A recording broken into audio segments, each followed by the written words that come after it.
I'm sorry, when did Raidraptor become a real deck? Make sure you guys smash loving crap out of that subscribe button so you guys don't miss out more. This is by far one of the most interesting regionals that I've had the chance to see so far, because you don't see a lot of these oddities actually doing anything. Now, this was a very branded regional. Actually, I'm quite surprised by, just the amount of little piles that are going to be involved with the branded package. And when we get in the list here, you'll see what I mean when these lists truly are some oddities in the world of construction. Now, we did have Orcust. Orcust has been a pretty decent mainstay player in a lot of these events. The deck shows up, it does its job, and it really kind of pushes the format to a decent position. Obviously, also feels like a lot of people just don't respect Orca. So, if you're going into the matchup and you're just not really prepared for what the deck's going to do, then I'm not surprised to see it actually kind of doing very well. We also did have Luna Lights. Who's surprised about that one? Wait, nobody at all? Yeah, Luna Lights tend to still be that little angry deck that is continuing to kind of build up some steam and do its job. We also had Fire King. I think this one was probably one of the bigger oddities to me, but somehow Fire Kings have still kind of maintained a decent presence within the course of the meta. We also had Enneacraft. Huh? Enneacraft is finally doing something? I love Enneacraft. I think it's one of the best cool little rogue decks you can play. But sometimes, it just feels a little bit weird. And then we had Raidraptors with some Mitsurugi splashed into them. I never thought about this combination, at all. But it's here. And it's actually kind of doing something. So let's pass on over to those deck lists. Starting things off here, we have our first place finish, and it is going to be the branded pile. Fallen of White did a great job at kind of changing a lot of the fundamental powerhouse structuring that, this deck initially had going for it. And I'm not surprised to see that it's doing so well. You have also, I see we got the Nadir Servants in the side deck.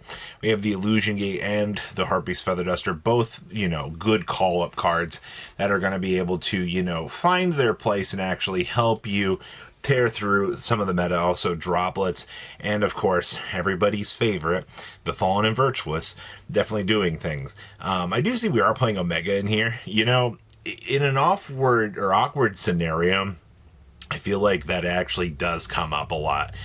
Being able just to maybe pivot into the Omega, rip card from your opponent's hand, or maybe force the game into a more simplistic game state is going to be kind of an important little tool that you definitely shouldn't forget you have access to. Next up, now this is a little bit more of the, normal deck for the way branded used to work. I see we have the Archlord Christian here, which, as we've seen, being able to rely on the Archlord Christia to kind of be that little reactive, you just deployed off of the interruptions for the opponent, and then your opponent just stares at it and goes, why do I not have an out for this? Because there's not much. I also see we're playing Chaos Space, we're playing Radiant Typhoon Vision in here. We're doing a lot of different tricks in this particular list that most other builds just really don't allow you to do. Also, Visions has a lot of quick plays in here, man. I like the fact, if you see a Super Poly or something, and you're like, oh, this is dead, you can toss it out, trade it into a better resource, It seems actually not too bad to me. I also see we're side decking the Praskinian as well. Okay. Next up is Orcust. Now, this is actually pretty refreshing. I'm really happy to see Orcust was able to do something, but I see we're doing the Caligo Claw Crow in here. This is something that, if I recall correctly, I believe he is a free extender for the deck to be able to get access to, which is kind of nice. I do see we are playing Boral Sword. If most of these lists nowadays do want to play the Boral Sword Dragon. Boral Sword's going to be that OTK enabler, and it does get kind of disgusting for the tools that he is able to do. Also, Triple Fenrir is definitely an interesting spicy tech for the list. Because, you can deploy the Fenrir, go recruit for another Fenrir. The Fenrir can stick on the field and kind of provide some backup for you.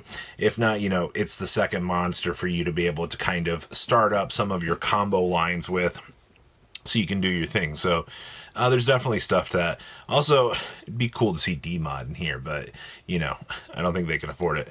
Next up, we have more branded. How many of these branded lists are we going to see? Because all these lists look so weird in terms of their conceptual tech choices. Now, this list we do see is playing the Sword Soul, the Golden Sword Soul. He's definitely been showing up a lot more in these lists. We also do get to see some branded and white action here. I also see this list chose to actually main deck a Crown. So it's actually kind of crazy because we're not playing the Dark Lord that can search them. So they went with the 2-droplet 1 Crown, which is not a bad tech choice.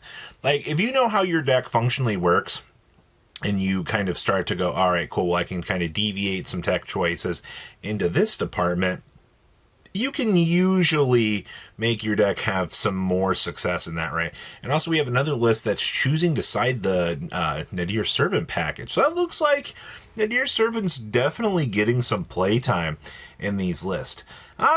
Next up is Luna Lights. As much as this deck has existed, I do think it is kind of an annoying little deck to play around against in the meta. I do understand people are saying. This build is also playing 2 heavy polymerizations in the main deck, which, when you kind of think about it, 3 can be clunky, but I think 2 seems to be about the right number. They just chose to not have the... See, they have 14 cards in their side deck. You could very easily just go put in the additional copy into the side deck. And, congratulations, you've got all of the little extra pieces that you could want to have to kind of start this up. But outside of that, it's Luna Lights, man. You put Big Towers Monster on field, opponent shits pants because they can't out the Towers Monster, and then they proceed to, yell at you in every curse word they can think of because they can't actually out your field. Next up is some Fire Kings. And of course, I see the little dinosaur stuff that could. If you're playing Fire King right now, please play the dinosaur package. The dinosaur package makes this deck into something a little bit more ridiculous than it really should be, and it actually helps the consistency of this deck out a lot. Now, keep in mind, a Pot of Extravagance, if you were looking at the very early list, those have all just pretty much disappeared into the wayside over time. You're not really getting much of that craziness anymore, which is kind of interesting. I see we're also side decking There Can Only Be One. That's also pretty interesting. I don't really feel like you get to see There Can Only Be One really running around anymore at like the capacity that it should be. It just feels like, it's a powerhouse card that, can do some strong things. So glad to see Fire King still doing well.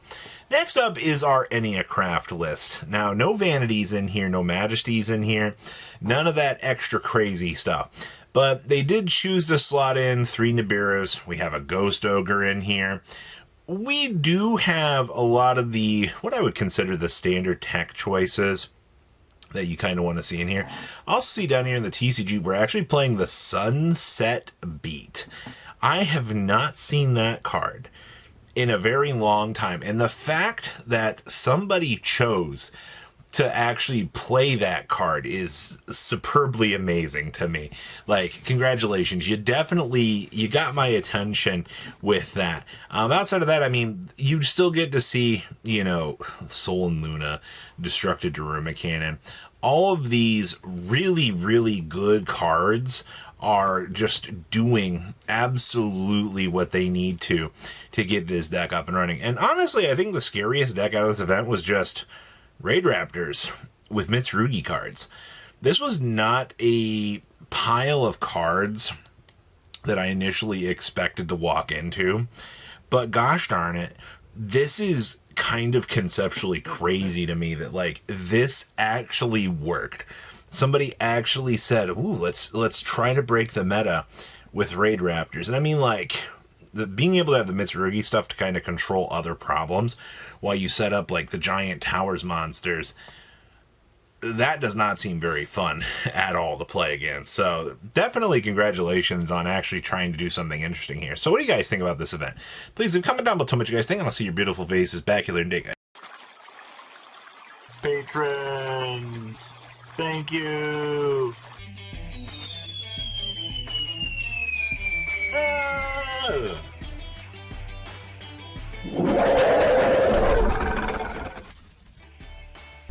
Thank you so much for watching. Check out these other videos.